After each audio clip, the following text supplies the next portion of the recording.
All right. We are so excited to have today's guest on the podcast. She goes through life with sass and all that ass. She's also the dancing diva of Toronto, and she's a contestant on Call Me Mother of season 2. Everyone, please welcome Phoenix Black.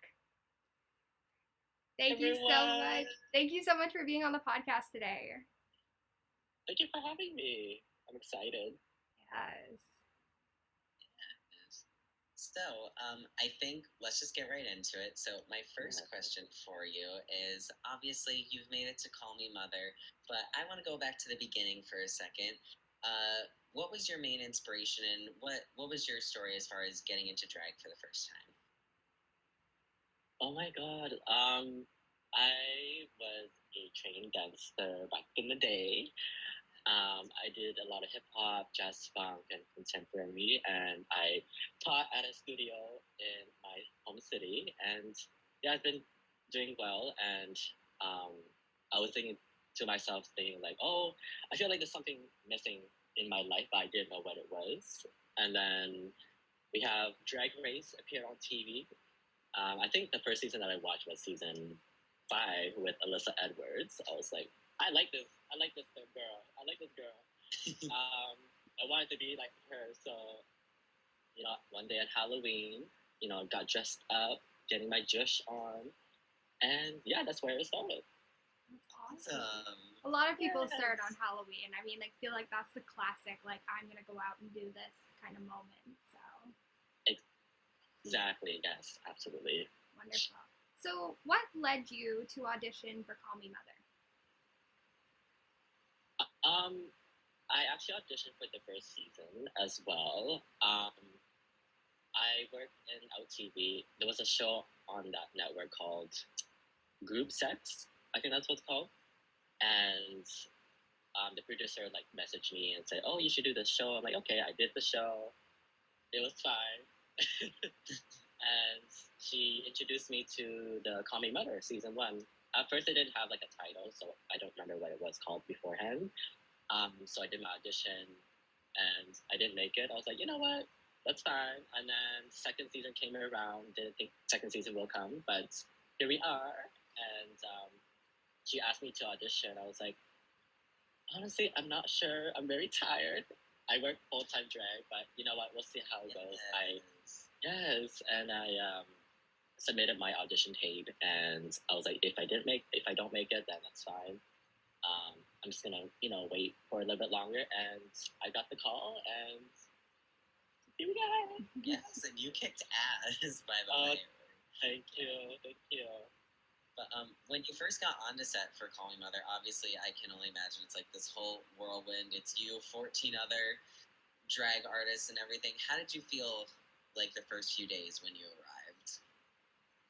Oh my goodness. I was honestly really tired from all the driving. It was we were stuck in the hotel for the first few days before we actually went on set. There was no phone. I like to use my social medias to get update and stuff like that. So it was a little overwhelming. But once we stepped on the set, it felt really good. I felt the energy from the other competitors, seeing each other for the first time. There was some people that I met way before the competition has began, and I was looking through the room. I was like, okay, why are there so many of us? There's 15 of us. What are they gonna do now? And then they're Dallas was like, all 3 of you bitches will go home. I'm like, girl, that is why we have 15 people. Yeah, no, I was fully shook when I saw that there were 15 of you, because I was like, we went from having 10 last season to 15. Something's off. I don't know what's going on. Really off. Something's trickery is happening. Shenanigans. Yeah, exactly. Yes. Trickery, shenanigans. I'm not for it. I'm not for it. No, thank you. Oh my goodness. Yes. All right. So obviously we find out that you are part of the House of Glass. And how did you feel that you guys collaborated? Did you feel that you guys worked well together?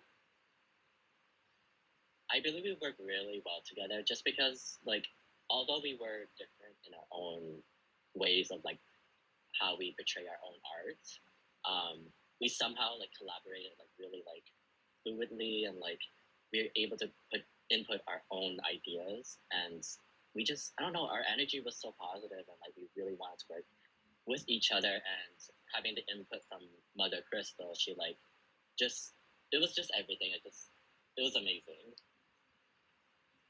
Yes. And then a little bit of a fast forward to this week. By the way, I loved your runway.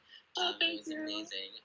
But speaking of the runway, what insight do you have on the look, and what inspired you to take the route that you did with it? Oh my goodness. For Not My Drag, it was a little hard to like come up with that idea, that concept, because I was like, well, what can I do besides looking pretty and like, giving that sass and ass and all that stuff like that. So I'm like, okay, what if I did like face painting or something like that? Like, I don't know, like maybe like I'm so like innocent. Maybe let's go to like maybe the naughty kind of route. But I remember like Crystal kind of gave me like a hard time with it, because like I don't know, like I thought I did well, but like at the first time Crystal was like, "This is really your drag." I'm like, "Really?" Like, and then like it was just, oh no, I don't want that like the second episode kind of gig, like where my outfit didn't match with the category.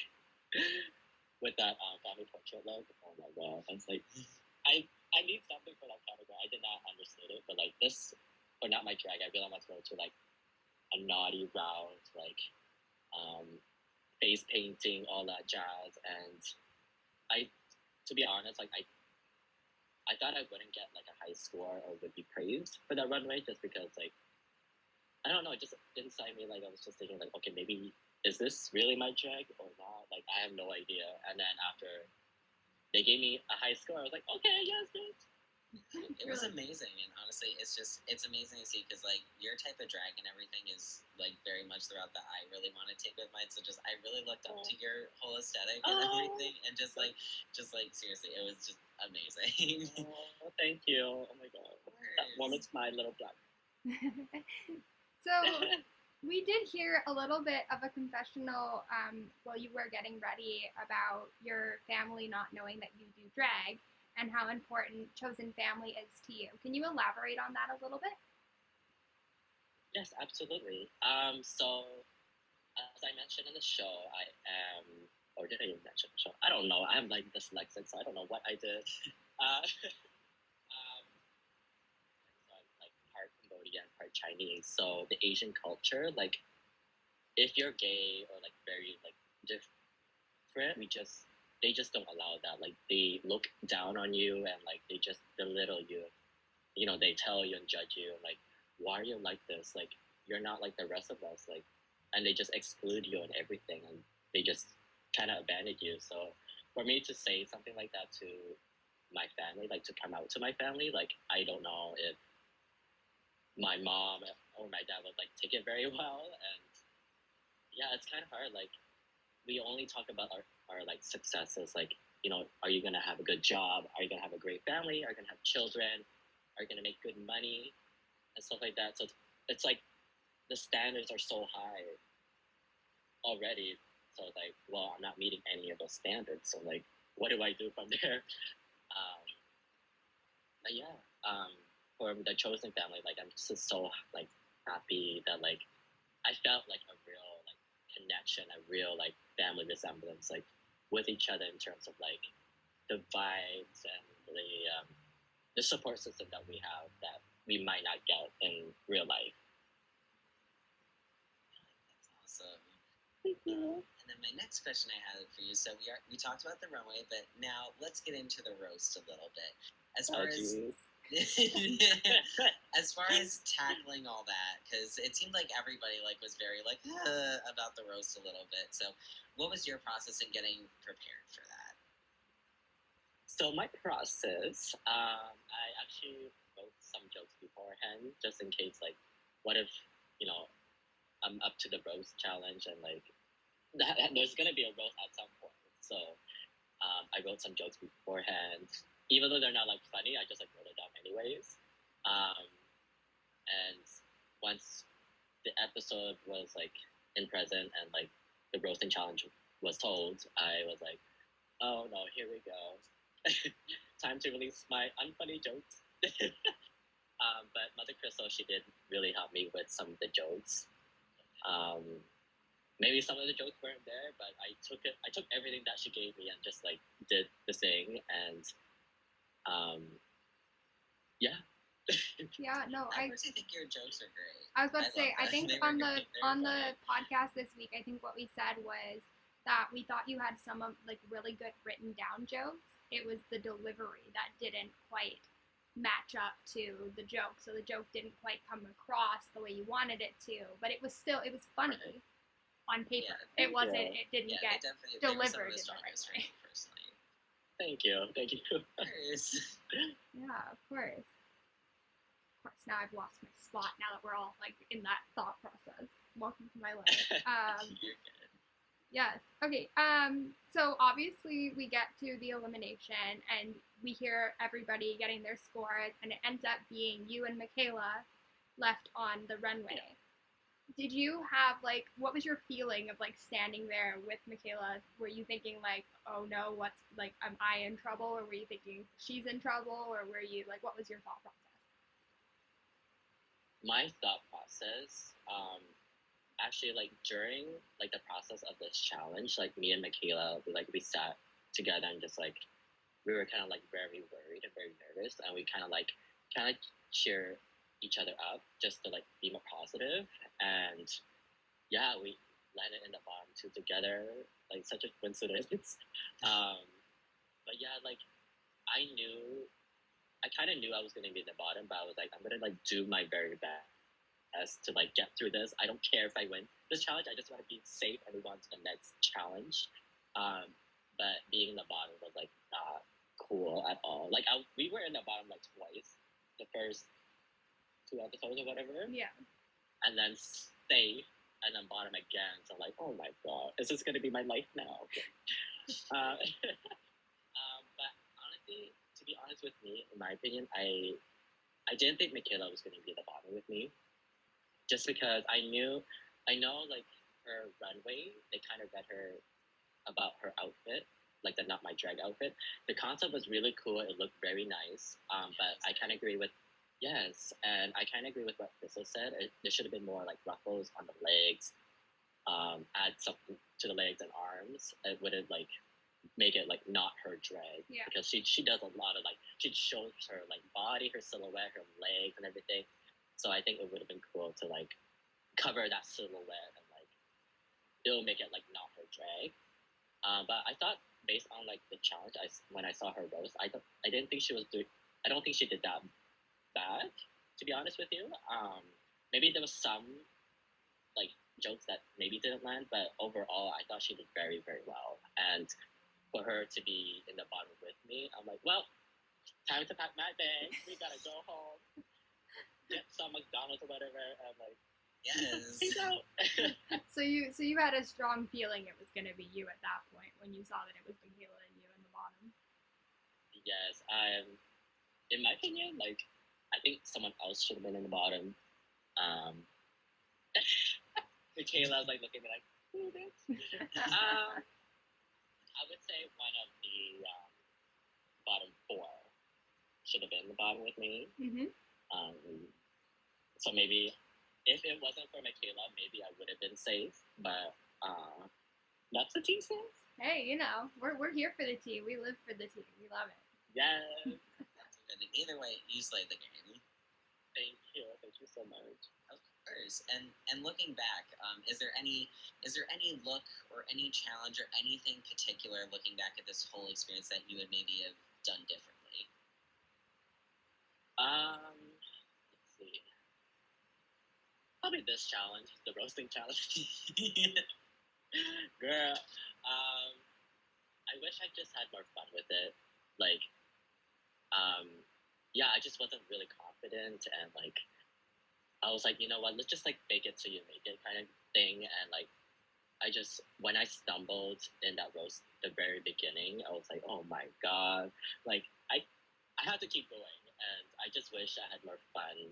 I felt like I was more stressed and kind of chaotic and like just not being myself. And the one thing what they didn't show on the episode was like I was actually like a little bit mean. Like I had a roast for like peppermint. I had a roast for Fahrenheit. I was basically calling Fahrenheit like old, and she should retire. I mean, And then and then peppermint. Like I think I made fun of her like you know when she like laughs and like when she screams, and it's like that screeching sound, and I call her like I was like I think it was like calling her like Godzilla or something. oh, Phoenix. I was like. I was like, I'm the cute, like, innocent one. Why did it have to be, like, me? Like, well, like, a Fahrenheit. Well, yeah, and I thought it was very that. I thought it was funny because you had said earlier, you were like, I've done a roast before, and I don't know, like I can't tell the difference between mean and, like, roast. And then when you went and did your, like, talk through and everything, they were like, okay, I think you're, like, on the cusp here of, like, being mean, so, like, let's maybe dial it back a bit. Yes. Oh, my God. It was something. Yeah, for sure. Oh my goodness.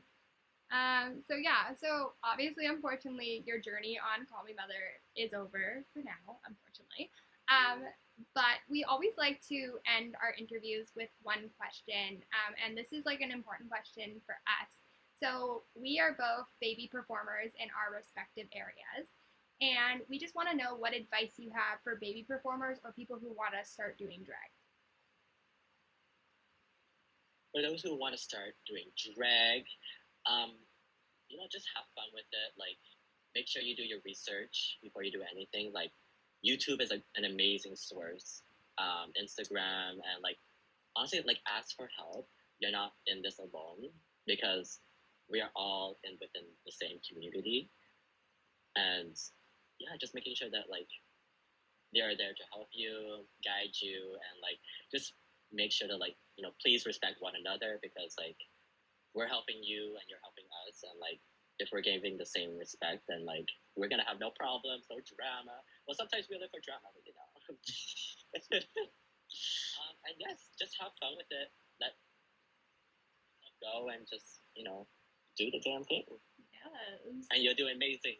I love that. Yeah. And then my final question for you is, obviously, you've made it on Call Me Mother. You did so well in the competition. You made it so far into the game.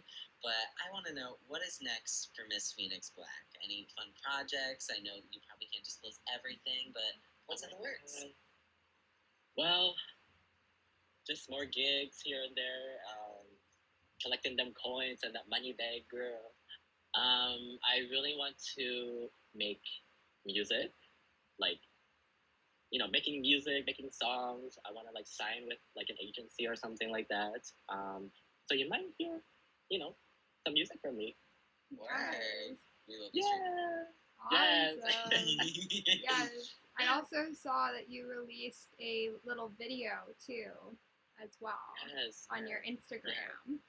So everybody go check that out because it's fantastic. So do it. Yeah. Go check it out. Please. Wonderful. All right. So I think that's about the amount of time we have today. But this is your chance. Where can we find you on socials? You can find me on Instagram, Twitter, and Facebook. You can follow me on @It's Phoenix Black. And yeah, period. Yes. Period. Period. Point blank. You might find me on Tumblr or something. See, you lucked out. Everybody's getting on Hive right now. So. Yeah. It's about Oh my gosh. Get the coins. After the show, though. After the show. Not right now. After the show. Oh my goodness. That's awesome. I love the fact that you didn't have to change any of your socials on any of the platforms. Like, ours was too long on Twitter, so we're literally just Not Straight Pod, which makes no sense.